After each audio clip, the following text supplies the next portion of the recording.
అందరికీ ఈ జూమ్ చూస్తున్న వారందరికీ నా యొక్క ఆత్మ ప్రణామములు. ఈ విజ్డమ్ ఛానల్ వారికి నా యొక్క కృతజ్ఞతలు. ముందుగా బ్రహ్మర్షి పితామహ పత్రిజీ గారైన నా గురువు గారు స్వర్ణమాల పత్రి అమ్మకు అనేక కోట్ల నమస్కారాలతో నేను మళ్ళీ ఈ జూమ్లోకి రావడం నా సౌభాగ్యంగా తలస్తున్నాను. మరి ఇప్పుడు నేను అప్పాజీ గారి ఎస్టేట్లోను బ్రహ్మర్షి అప్పాజీ గారి పిరమిడ్లో ఉండి నేను ఈ యొక్క ఆడియో చేయిస్తున్నాను. మరి వారికి వారి కుటుంబానికి నా ఆత్మ ప్రణామములు. మరి జీకే గారికి వారి అందరికీ కూడాను నా యొక్క ప్రణామములు. నా పేరు మణి మద్దాల. నేను 2005లో ధ్యానంలోకి వచ్చాను. అయితే నేను అంతకు ముందంతా నా చిన్నతనం నుండి కూడా మేము సత్యసాయి డివోటీస్, నా పేరెంట్స్. అలాగా నాకు 58 సంవత్సరాలు వచ్చే వరకు కూడా సత్యసాయి సంస్థల్లో సేవలు నేర్చుకున్నాము. అయితే మేము వెస్ట్ బెంగాల్లో ఉండేవాళ్ళమి. అక్కడి నుంచి మేము వైజాగ్ వచ్చిన తర్వాత వైజాగ్లో కూడా మేము అక్కయ్యపాలెంలో ఒక చక్కటి ఇల్లు నిర్మించుకొని దాంట్లో సత్యసాయి బాబా గారికి ఒక మందిరంలా ఒక చక్కటి హాల్ ఉండేది. దాంట్లో స్వామి పూజలు, భజనలు, నగర సంకీర్తనలు, స్వామి ఏ సేవలు చేయాలనుకున్నా అందులో చక్కగా మా సంస్థ వాళ్ళంతా వచ్చి చేస్తుండేవారు. ఆ విధంగా నేను రోజు ప్రవర్ధమానంగా ఎదిగాను. అలాగా మా సంస్థలో నేను గ్రూప్ లీడర్గా నాకు ఎన్నుకున్నారు. ఆ తర్వాత ఇంకా సేవలు ఎక్కువయ్యేవి. అప్పుడే నేను గ్రూప్ లీడర్గా అయినప్పుడే నేను ఎన్వి మానేయడం అయింది. అంతవరకు తినేదాన్ని. అక్కడ నవవిధ ధర్మాలు ఉంటాయి. ఆ ధర్మంలో అహింస పరమో ధర్మ, ఏ జీవిని కష్టపెట్టకూడదని ఉంటుంది. అప్పటి నుంచి నేను ఎన్వి మానేయడం జరిగింది. ఆ తర్వాత పూజలు మేము అఖండ భజనలు అవి చేస్తుండేటప్పుడు స్వామి ప్రత్యేక పూజలు, ఈశ్వరమ్మ వర్ధంతి, స్వామి జన్మదిన మహోత్సవాలు జరిగేటప్పుడు స్వామి పాదాల నుండి విభూది కూడా వస్తుండేది. అంత చక్కగా స్వామి సేవలు జరుగుతుండేవి. అప్పుడు కూడా పుట్టపర్తి సేవకుల్ని 3 నెలలకు ఒకసారి తీసుకొని వెళ్ళడం, ఆ తర్వాత గ్రామాల్లో ప్రచారం చేయడం, గ్రామాల్లో మెడికల్ క్యాంపులు, పిల్లలకి బాల వికాస్ తరగతులు ఇవన్నీ కండక్ట్ చేసేవాళ్ళమి. చాలా ఆనందం అనిపించేది, కానీ లోపలి ఎక్కడో నాకు ఏదో మిస్ అవుతున్నాను అనిపించేది. నేను భజనలో కూర్చున్నప్పుడు నాకు ఇక్కడ ఒక నక్షత్రంలాగా మెరుస్తూ ఉండేది. అలాగే ఇక్కడ కూడా నక్షత్రం అలా మెరుస్తుండేది. అఖండ భజన అయ్యేటప్పుడు కంటి నుండి అలాగ ఏకదారగా నీరు వస్తుండేది. ఎందుకు ఇలాగ వస్తుందో అనుకునేదాన్ని, నాకేం తెలిసేది కాదు. అలా కొన్ని రోజులు పోయిన తర్వాత నాకు అనారోగ్యం, అంటే 2 కిడ్నీల్లో ఒక కిడ్నీ ఇన్ఫెక్షన్ అవ్వడం, ఒక కిడ్నీలో రాళ్ళు రావడం, హై బీపీ, రక్తహీనత వచ్చింది. అప్పుడు నేను డాక్టర్ దగ్గరికి వెళ్ళి ట్రీట్మెంట్ చేయించుకోవడం, సర్జరీ అవసరమని అనడము, అలాగ భజనలు కూడా జరుగుతూ ఉండేవి. ఈలోగా 2003 స్వామి పుట్టినరోజు నవంబర్కి నాకు ఆల్ ఇండియా కాన్ఫరెన్స్ నుంచి డెలిగేట్గా రమ్మనమని పిలుపు వచ్చింది. నేను ఈ టైంలో ఎలాగెళ్తాను అనుకున్నప్పుడు మా ప్రెసిడెంట్ గారు చెల్లారావు గారు, అమ్మ మీకు స్వామి దగ్గర నుండి పిలుపు వచ్చింది, వెళ్ళాలి అన్నారు. తప్పకుండా వెళ్ళాను. అప్పుడు అక్కడ ధ్యాన వృక్షం కింద ధ్యానం చేస్తున్నప్పుడు నాకు ఏమిటో తెలియలేని అంత ఆనందం కలిగింది. అక్కడ అంత 3 గంటలు నేను ధ్యానం చేశాను. అంటే అప్పటికి నేను ధ్యానం చేస్తుండేదాన్ని, శ్వాస మీద ధ్యాస తెలియదు. ఓం శ్రీ సాయిరామ్ అని ధ్యానం చేస్తూ సోహం ఆహం సోహం అని ధ్యానం చేసేదాన్ని. అది ఒక 5 నిమిషాలు 10 నిమిషాలు చేసేదాన్ని. అలాగా 3 గంటలు కూర్చున్నాను. కూర్చున్నప్పుడు ఈ బ్రహ్మాండమంతా వెలుగులతో నిండిపోయింది. నేను ఎక్కడున్నానో నాకు తెలియలేదు. ఆనందం ఆనందం ఆనందం కంటి నుండి ఏకధారగా నీరు వస్తుండేవి. అలాగా కూర్చున్న తర్వాత 7 గంటలకి స్వామి సన్నాయి వినిపిస్తూ ఉంటే అప్పుడు నాకు మెలకు వచ్చి అమ్మో స్వామి వచ్చేసారు అని అనుకొని బయటికి వచ్చేసి స్వామి మందిరంలోకి పూర్ణచంద్ర హాల్లోకి వెళ్ళిపోయాను. అప్పుడు స్వామి కూడా అప్పుడు కొంచెం స్వామి నడవలేనట్టుగా అంటే అలాగున్నారు. కానీ అతను కూడా చాలా వెలుగులతో ఎంతో చిన్న అబ్బాయిలాగా ఎంతో అందంగా కనిపిస్తున్నారు. అప్పుడు నేను అనుకున్నాను, నాకు నేనే నమ్మలేకపోతున్నాను, ఇతను నా స్వామియేనా, స్వామి స్వామి స్వామి అని నేను ఆయన్ని పిలుస్తున్నాను. కానీ అతను నా వైపు కూడా చూడలేదు. అలాగ అందరినీ పలకరించుకొని అందరినీ చూస్తూ లోపలికి వెళ్ళిపోయారు హాల్లోకి. నేను చాలా ఏడ్చాను, స్వామి నాకు ఆరోగ్యం బాగోలేదు కదా, నా వైపు ఎందుకు చూడలేదు అని. ఆ తర్వాత మళ్ళీ వచ్చేటప్పుడు స్వామి మెసేజు ధ్యానం చేసుకోమని. అయితే ధ్యానం నేను చేస్తున్నాను కదా అని అనుకున్నాను. అప్పుడు మళ్ళీ నా మెసేజ్ ఏంటి అంటే ఇంకా పూజలు భజనలు అక్కర్లేదు, ధ్యానం చేసుకోవాలి అని. ధ్యానం చేసుకుంటే స్వామి కనిపిస్తారు, స్వామితో ఆటలాడొచ్చు, పాటలు పాడొచ్చు అని నాకు అనిపించింది. అబ్బా ఇంత చక్కటి ధ్యానం, మరైతే నాకు అది ఎలాగో చెప్పండి అన్నట్టు అనుకున్నాను. నేను ఎవరికి అడగాలి నాకు తెలియలేదు.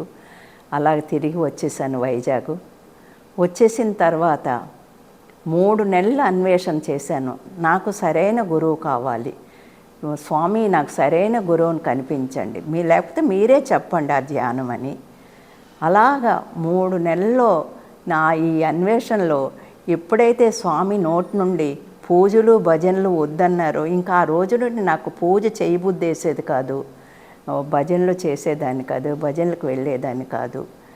అలాగా 3 నెలలు అయిపోయిన తర్వాత సేవా సంస్థలో మేము రుద్రాశ్రమాలకు వెళ్ళి నెలకి పూర్ణ కుంభం అని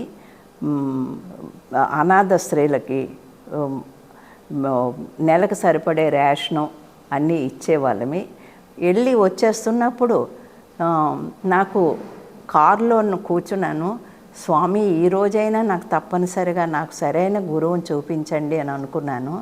స్వామి ఆకాశంలో అతను సూర్యుడిలో అప్పుడే ఉదయిస్తున్న సూర్యుడిలో అరచేయి కనిపించి అరచేయిలో నుండి కిరణాలు నా మొహం మీదకి పడ్డాయి. అబ్బా స్వామి అనుకున్నాను, అంతే, మరి కనిపించలేదు. ఇంటికి వచ్చేసి ఇంట్లోనూ స్వామి పటం ఎదురుండా కూర్చొని, స్వామి నాకు మీరే చెప్పగలరు ధ్యానం, చెప్పండి స్వామి, లేకపోతే నాకు మంచి గురువుని చూపించండి అని ఎంతసేపు ఏడుస్తూ కూర్చున్నాను. అప్పుడు స్వామి ఫోటో మీద ఒక తెల్లని బల్లి చాలా బ్రైట్గా ఉంది, ఆ బల్లి స్వామి ఫోటో మీద ఉంది. అప్పుడు నేను అనుకున్నాను, స్వామి ఈ రూపంలో వచ్చారు, అయితే నాకు ధ్యానం చెప్పండి అని చెప్పేసి అనుకొని ఆ కళ్ళు మూసుకొని కూర్చున్నాను. కూర్చుంటే ఆ బల్లి నా పైట చెంగు మీద పడినప్పుడు నాకు గమనిక లేదు. అయితే నేను అలా కూర్చొని నేను సోహం సోహం అనుకునేటప్పుడు నాకు ఒక శ్వాస వినిపిస్తుంది. ఏంటి ఇది, కొంతసేపు పోయిన తర్వాత ఇది నా శ్వాస కాదు, ఇదేదో ప్రత్యేకమైన శ్వాస అని అనుకున్నప్పుడు కొంతసేపు అలాగే గమనిస్తూ కళ్ళు తెరిచి చూడబోయేసరికి నా పైట చెంగు మీద బల్లి కదులుతూ ఉంది. అమ్మో అనుకొని లేచిపోయాను. అంతే, మరి నాకు మళ్ళీ ధ్యానం ఎవరో చెప్పేవాళ్ళు లేరు. అప్పుడు ఆ మర్నాడు నాకు ఉదయం 4 గంటలకి కలలో స్వామి ఫోటో పక్కనే నా ఫోటో పెట్టి నా ఫోటోకి పూలదండ వేసి దీపాలు పెట్టినట్టుగా నాకు కళ వచ్చింది. అయితే అప్పటికే నాకు డాక్టర్లు, నాకు ట్రీట్మెంట్ చేసే కిడ్నీ స్పెషలిస్టు రవిరాజు గారు ఉన్నంత వరకు ఉంచడమే, కానీ రక్తహీనత ఉంది కాబట్టి ఏజ్ కూడా ఎక్కువ కాబట్టి సర్జరీకి తట్టుకోలేరు అని చెప్పారు. అయితే అప్పుడు నేను అనుకున్నాను ఇంక నాకు టైం అయిపోయింది అని. స్వామి నాకు టైం, నేను చనిపోయేలోగా నాకు సరైన ధ్యానం చెప్పండి అని అనుకొని నేను వేడుకున్నాను. ఆ తర్వాత ఆ మరునాడు నాకు పత్రి సార్ అంటే ఎవరో నాకు తెలియదు, శ్వాస మీద ధ్యాస కూడా నాకు తెలియదు. పత్రి సార్ ఫిజికల్గా నా ముందు నిల్చున్నారు. నిల్చొని ఆయన చూడబోయేసరికి ఒక ఆజానుభావుడు ఆచార్యంలా నాకు కనిపించారు. ఆయన ఎంత అందంగా ఉన్నారంటే వైట్ గెడ్డము, వైట్ కలిద కుర్తా పైజామాతో చాలా అందంగా మెరిసిపోతున్నారు. ఆయన అలా నా కళ్ళల్లోకి చూస్తున్నారు. అప్పటికి నాకు లేవలేని స్థితి అయిపోయింది. ఎందుకు అంటే ఆహారం వెళ్ళేది కాదు. ఒక గ్లాసుడు జ్యూస్ తాగితే ట్యాబ్లెట్స్ వేసుకోవాలి, జ్యూస్ తాగితే ఆ జ్యూస్ జీర్ణం అయ్యేది కాదు, డైజెషన్ అయ్యేది కాదు. అలాగ ఉండేది నా పరిస్థితి. అప్పుడు నేను మంచం అయిపోయాను. అప్పుడు పత్రిజీ నా వైపు అలా కళ్ళల్లోకి చూస్తున్నారు. స్వామి మీరెవరో నాకు తెలియదు, మీరు నేను లేవలేను, నాకు ఆరోగ్యం బాగోలేదు, అక్కడ చైర్ ఉన్నది తెచ్చుకోండి అని అన్నాను. మాది వాగ్దేవి స్కూల్, మా ప్రేయర్ అవుతుంది, మా కోడలు కొడుకు అందరూ ప్రేయర్ చేయించడానికి మేడ మీదకి వెళ్ళిపోయారు. ఎవరు ఇతను అని అనుకొని అలాగ అతన్ని చూస్తూ ఇతనే నాకు సరైన గురువేమో అనిపించింది. వెంటనే నేను ఇలా కళ్ళు మూసుకొని కళ్ళు ఇప్పబోయేసరికి మరి నాకు కనిపించలేదు. అంతే, ఇంకా నాకు ఆయన ఏమీ చెప్పలేదు, నేనేమీ అడగలేదు. ఆ తర్వాత మళ్ళీ నా అన్వేషణ మొదలైంది. అప్పుడు వైజాగ్ మర్రిపాలెంలో ఒకరింట్లో శ్వాస మీద ధ్యాస పిరమిడ్ ధ్యాన కేంద్రం, ఫీజులు లేవు అని ఒక పాంప్లెట్ మా ఇంట్లో పడింది. ఆ పాంప్లెట్ ద్వారాగా నాకు మా అబ్బాయి తీసుకువెళ్ళడం జరిగింది. అక్కడ అనురాధ అని ఒక మెడిటేటర్ ద్వారా వెళ్ళి అక్కడ కూర్చోబోయేసరికి అక్కడ ఎంతో శ్రద్ధాభక్తులతో వాళ్ళు నేర్పిస్తున్నారు. చక్కగా గదిని చీకటి చేసి పిరమిడ్ తల మీద ఒక్కొక్కరి తల మీద క్యాప్లు ఉన్నాయి. పిరమిడ్ కిందన కూర్చొని శ్వాస మీద ధ్యాస పెట్టండి అన్నారు. నేను కిందన కూర్చోలేని పరిస్థితి. సరే ఒక 5 నిమిషాలు, మేము వెళ్ళడం లేట్ అయింది, 5 నిమిషాల్లో బయటకు వచ్చేసాము. బయటకు వచ్చిన తర్వాత వారు ఏమంటున్నారంటే ఒక మాస్టర్ వస్తారు, క్లాస్ చెప్తారు, ఉండండి అంటున్నారు. నేను ఇంకా కూర్చోలేను. అప్పుడు మళ్ళీ నేను అనుకున్నాను, నా స్వామి నాకేమి ఇవ్వలేదు, అన్నీ నాకు ఇచ్చారు, మళ్ళీ నేను ఇంకెందుకు దీనికోసం ఆశపడ్డం అనుకున్నాను. ఈలోగా ఆ మాస్టర్ వచ్చారు, అతనే వంశీ సార్. అప్పుడు ఆయన అందరి చేత ధ్యానం చేయించి ఎవరికైనా ఏవైనా అనుభవాలు వచ్చాయా అని అడిగారు. అప్పుడు ఒక ఆమె అన్నది, నాకు సత్యసాయి తెలియదండి, సత్యసాయి నాకు కనిపించి లడ్డు ఇచ్చారు, ఇది అందరికీ పంచమన్నారు అని. వెంటనే నాకు చాలా ఆనందం అనిపించింది. నేను వెతికేది ఈ ధ్యానం కోసమే అని వెంటనే కూర్చున్నాను. ఆ తర్వాత ఆయన క్లాస్ అయిపోయిన తర్వాత ఆయనతో మాట్లాడేటప్పుడు ఎక్కువ గంటలు ధ్యానం చేయమని 4 పుస్తకాలు కొనుక్కోమని చెప్పేసి అన్నారు. ఆ పుస్తకాల్లో ఒకటి ఒక యోగి ఆత్మకథ, ఒకటి స్వామి రామ, ఒకటి పత్రి సార్ అనుభవాలు, ఇలాగా 4 బుక్స్ కొనుక్కున్నాను. కొనుక్కున్న తర్వాత ఇంటికి వెళ్ళి ఇంకలాగా 40 రోజులు ధ్యానం చేసేదాన్ని. చేస్తూ ఉంటే ఇంక అక్కడి నుంచి నేను కొంచెం నడవడం మొదలుపెట్టాను. తర్వాత కొంచెం తినడం మొదలుపెట్టాను. తిన్నది డైజెషన్ అయ్యేది. ఆ తర్వాత తిరగడం మొదలు పెట్టడం జరిగింది. అప్పుడు మా అక్కయ్య పాలెంలోనే ఈ క్లాసులు పెట్టడం జరిగింది. అలాగే ఇంట్లో వాళ్ళకి, వీధిలో వాళ్ళకు కూడా ధ్యానం అంటే ఏంటో తెలిసింది. ఈ శ్వాస మీద ధ్యాస ధ్యానము అప్పుడు మా ఇంట్లోనే సెంటర్ పెట్టడం జరిగింది. ఆ తర్వాత కొన్ని రోజులకి అక్కయ్యపాలెంలో ఒక గ్రంథాలయంలో సెంటర్ పెట్టాము. అప్పుడు జీకే సార్తో మాకు పరిచయం జరిగింది. దానికి మారుతి ధ్యాన కేంద్రం అని పేరు పెట్టారు. అక్కడ ప్రతి పౌర్ణమి అమావాస్యలకి ధ్యానం జరుగుతూ ఉండేది. పై ఊర్ల నుండి మాస్టర్స్ వచ్చి ధ్యానం చెప్తుండే, క్లాసులు నడుస్తుండేవి. ఇలాగా 7 రోజులు ధ్యానము, 5 రోజులు ధ్యానము ఇలా జరుగుతూ ఉండేది. తర్వాత ఇంకా ఏక్తా ధ్యానం 6 నుండి 7 వరకు ప్రతి ఆదివారం ఏక్తా ధ్యానం జరిగేది. ఆ తర్వాత ఆ ధ్యానం అయిపోయిన తర్వాత శాకాహార ర్యాలీ చేసేవాళ్ళం 1 గంట. ఇలా నా ప్రయాణం సాగుతూ ఉంది. అలా కొన్ని రోజులకి నేను సంపూర్ణమైన ఆరోగ్యవంతురాలిని అయ్యాను. ఇంకా నాకు ఈ శ్వాస మీద ధ్యాస ద్వారా నేనింత సంపూర్ణమైన ఆరోగ్యాన్ని పొందాను, ఇదే నేను 10 మందికి పంచాలనే దృష్టితో అప్పుడు నేను పల్లెలు పట్టణాలు ఎక్కువ మా స్కూలు, మాది స్కూలు అప్పుడు చిన్నదిగా ఉండేది స్కూలు. ఆ తర్వాత ఈ ధ్యానం పిల్లలందరి చేత చేయించడంతో ఆ స్కూలు దినదిన ప్రమాదంగా పెద్ద స్కూల్ అయింది. మా అక్కయ్యపాలెంలో అదొక పెద్ద నెంబర్ 1 స్కూలుగా అది ఇప్పుడు కూడా ఉన్నది. ఆ తర్వాత అప్పుడు అప్పాజీ గారితో నా ప్రయాణం. అప్పాజీ గారు పల్లెటూర్లు అంటే ఈ విజయనగరం, శ్రీకాకుళం ఇటువైపు వెళ్తుండేవారు. వెళ్తూ ఉంటే ఆయనతోని వెళ్ళేదాన్ని. వెళ్ళి ధ్యాన ప్రచారం చేయడం. ఒకరోజు మా అమ్మగారి ఊరు అనకాపల్లి దగ్గర గణపర్తి, అక్కడికి ఒకరోజు వెళ్ళి అక్కడ సత్యసాయి సంస్థల్లో అక్కడ కూడా ఉన్నాయి, అక్కడ ధ్యానం చెప్పడం అలా జరుగుతుండేది. తర్వాత జీకే గారిది ఆర్ఆర్సి అని ఒక కలెక్టర్ ఆఫీస్ దగ్గర ఒక ఆఫీస్ పెట్టారు. అక్కడ 4 రోజులు సర్వీస్ ఉదయాన్నే 9 గంటలకి బాక్స్ తీసుకొని వెళ్ళిపోయి అక్కడ నాబోటి వాళ్ళకి నేను కౌన్సిలింగ్ చేయడము అలాగా జరుగుతూ ఉండేది.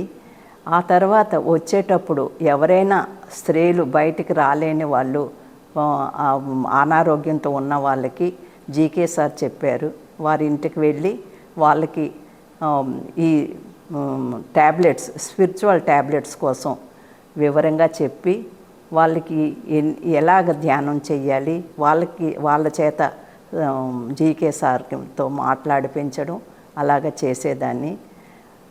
అప్పటి నుంచి నా ప్రయాణం చాలా ఆనందమయంగా జరుగుతుంది. ఇంకా పత్రి సార్ శ్వాస మీద ధ్యాస అయితే పెట్టాను, కానీ పత్రి సార్ని ఇంకా చూడలేదు. అప్పుడు ఒకరోజు మా వీధిలో ఒకరింటికి అనురాధ గారి ఇంటికి వచ్చారు. వచ్చి ఆయన చూడబోయేసరికి అరే ఈయన నేను ఎక్కడ చూశాను అనుకున్నాను.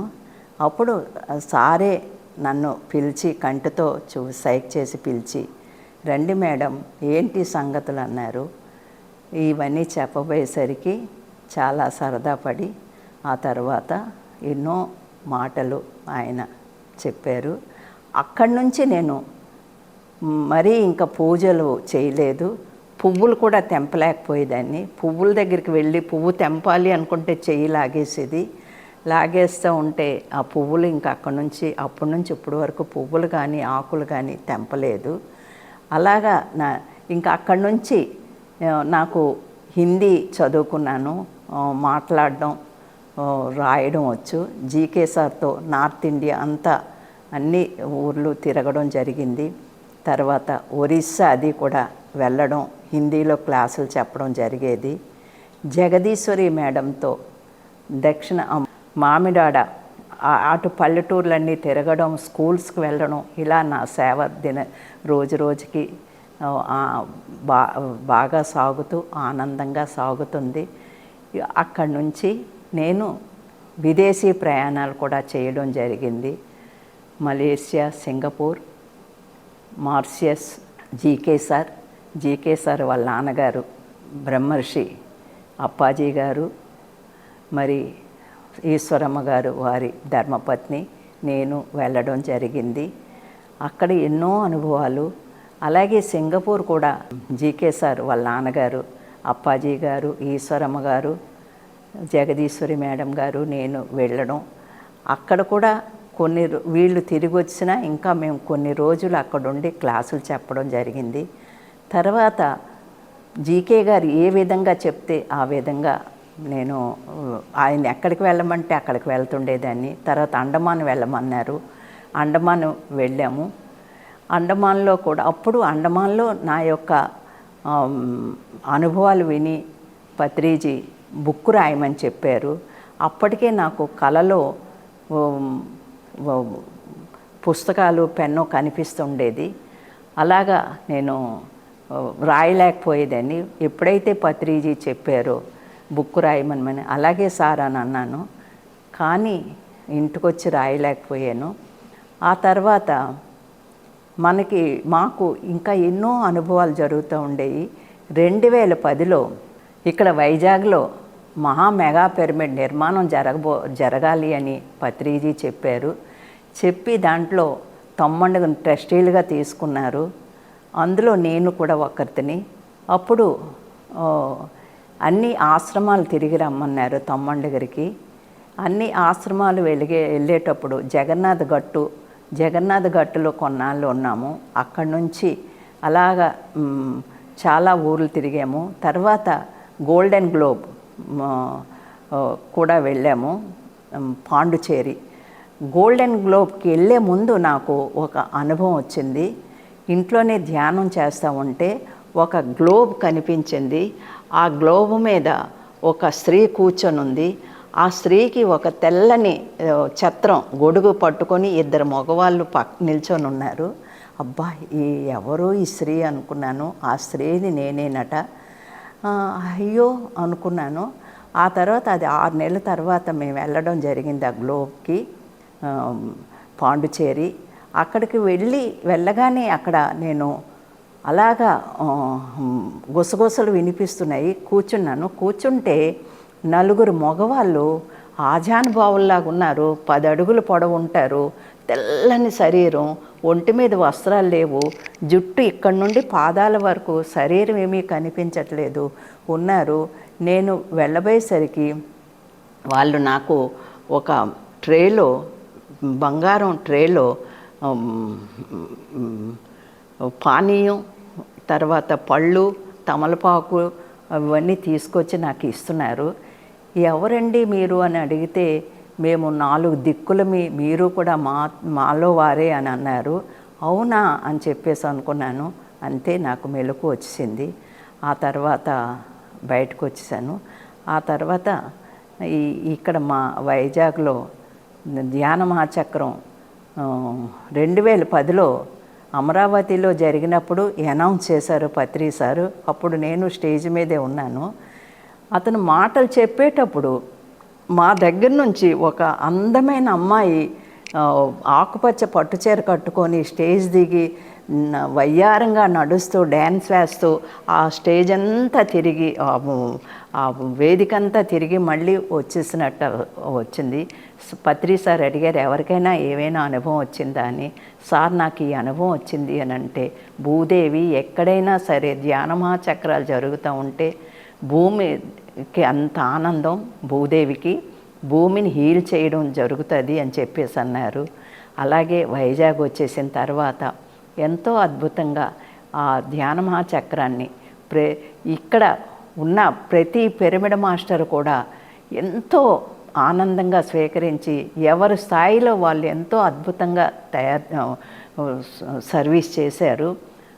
అలాగే నేను కూడా అక్కడ దండకారణ్యంలాగా చీమలు దూరనిచ్చే కారడవిలా ఉండేది. అక్కడ సతీష్ గారిని రెడ్డి నాయుడు గారిని ట్రస్టీలుగా నియమించినప్పుడు ఇతను బుక్లెట్ పట్టుకొని వెళ్ళి అక్కడ అదంతా సాఫ్ చేయడం జరిగేది 6 పని వాళ్ళ చేత. వారికి భోజనం పెట్టడానికి ఎవరూ లేరు. అప్పుడు నేను పత్రి సార్ ఆ స్థలాన్ని ఎంచుకున్నప్పుడు మేమందరం ఉన్నాం. పత్రి సార్, జీకే సార్, అప్పాజీ గారు, మా ట్రస్ట్ మెంబర్సు. నాకు అక్కడికి వెళ్ళబోయేసరి నాకు అనిపించింది, ఇక్కడ నేనేదో పని చెయ్యాలి, నాదేదో వర్క్ ఉన్నది అని. అక్కడి నుంచి నాకు రాత్రులు నిద్ర వచ్చేది కాదు. నిద్ర పడితే ఏడుపులు గోలలు వినిపించేవి. అక్కడ నాకు ఒక పాట వినిపించేది, సముద్రం పొంగిపోతున్నట్టు, ఆ నది నుండి పడవ మునిగిపోతున్నట్టు ఒక పాట వినిపించేది. తీరం ఎక్కడో ఒక పాట వినిపించేది, ఆ పాట గుర్తులేదు. ఏడుపులు వినిపించేవి. ఏడుపులు వినిపిస్తే ఏంటి ఇలా జరుగుతుంది అనుకున్నప్పుడు ఆ తర్వాత జీకే గారికి అడిగినప్పుడు మీ వర్క్ ఇక్కడ ఉన్నది మేడం అని చెప్పేసి అన్నారు. అలాగే నేను అక్కడ ఒక ఇల్లు తీసుకొని 3 నెలలు ఉండిపోవడం జరిగింది. 1 నెలలు కంప్లీట్గా నా ఫ్రెండ్స్ తోటి వంటలు చేసి పని వాళ్ళకి అందరికి పెట్టడం జరిగేది. ఇక్కడ ఒక విచిత్రం ఏంటి అంటే, పని వాళ్ళందరూ ఉదయం వెళ్ళి లెక్క పెట్టబోయేసరికి ఒక 20 మంది 30 మంది ఉండేవారు. అంతమంది సరిపడగా భోజనం చేస్తే భోజనం చేసేటప్పుడు చాలామంది వచ్చేసేవారు. ఒక 50-60 మంది వచ్చేవారు. అది సరిపోయేది కాదు. అలాగని మర్నాడు వండబోయేసరికి ఎవరూ ఉండేవారు కాదు. అంటే ఇదంతా కూడా నేర్చుకోవడానికి నాకు జరిగింది అని. అంటే అక్కడ ఆ చెట్ల దగ్గర ఆత్మలు ఎన్నో ఉంటాయి. అవన్నీ ముక్తి పొందడం, ఆ ధ్యాన మహాచక్రంలో ఆ ప్రసాదం తినబోయేసరికి అవి ముక్తి పొందుతాయి అని చెప్పేసి పత్రి సార్ అనడం జరిగింది. అలాగే మరి ఇన్ని రోజులు అక్కడ 1 నెలలు అక్కడ వంట చేస్తున్నప్పుడు గ్యాసు ఇంకా సిలిండర్ ఇంకా ఉన్నది. మాకు దాని మీద గుర్తు లేదు. అయ్యో, ఈ సిలిండర్ ఇంత వంట రోజు జరుగుతున్నా ఇంకా సిలిండర్లో గ్యాస్ ఉంది అని చెప్పేసి అనుకున్నాను. అనుకోబోయేసరికి ఆ రోజే అయిపోయింది. అలాగా మరి అర్ధరాత్రి ఆ చలిమంటలు వేసుకొని, అదంతా చలికాలం, చలిమంటలు వేసుకొని ఎంతోమంది మాస్టర్స్ రాత్రులు నిద్ర లేకుండా, అంటే అక్కడ ధ్యానం చేస్తూ ఆ ఎనర్జీ ఇస్తూ కూర్చునేవారు. ఇలాగా చాలా అద్భుతంగా ప్రతి ఆడవాళ్ళు వైజాగ్ మాస్టర్స్ ఎంతో అద్భుతంగా జరిపించారు. మరి నేను కూడా మధ్యాహ్నం వంటలు అయిపోయి భోజనాలు అయిన తర్వాత నేను రమణమ్మ గారు ఇద్దరమే కలిసి అనకాపల్లి పల్లెటూరులో తిరిగి అక్కడ డొనేషన్స్ కలెక్ట్ చేసేవాళ్ళమి. అలాగే అక్కడ చెప్పబోయేసరికి బస్తాలతో బియ్యాలు కావలసిన సరుకులన్నీ ఇస్తే చైతన్య రథం అని ఒక ఉండేది, దాంట్లో తీసుకొచ్చి అన్నీ పెట్టడం. ఈ రాత్రంతా కూడా నిద్ర ఉండేది కాదు. కానీ ఏమాత్రం కూడా మాకు నిద్ర లేని బాధ లేదు. అంత అద్భుతంగా జరిగింది. అప్పుడు ధ్యానమహాచక్రం అయిపోయిన తర్వాత అక్కడ ఈ ధ్యానమహాచక్రానికి ఇంత అద్భుతంగా చేస్తున్నారు అనేటప్పుడు ఆ సింహాచలంలో మొట్టమొదటి ఎవరికీ అర్థం అవ్వలేదు. ఈ తర్వాత అక్కడ వాళ్ళు కూడా ధ్యానంలోకి రావడం జరిగింది. తర్వాత అక్కడే పిరమిడ్ కడతామేమో అనుకున్నాము. 7 రోజులు చాలా అద్భుతంగా ధ్యానం చేయడం జరిగింది. 8వ రోజుని చాలా వర్షం పడిపోయింది. వర్షం పడి అక్కడ నుంచి స్టేజ్ వేదిక మరో దగ్గర మార్చేశారు. అప్పుడు నా అనుభవం గిజా పిరమిడ్ అది ఎగిరి ఆ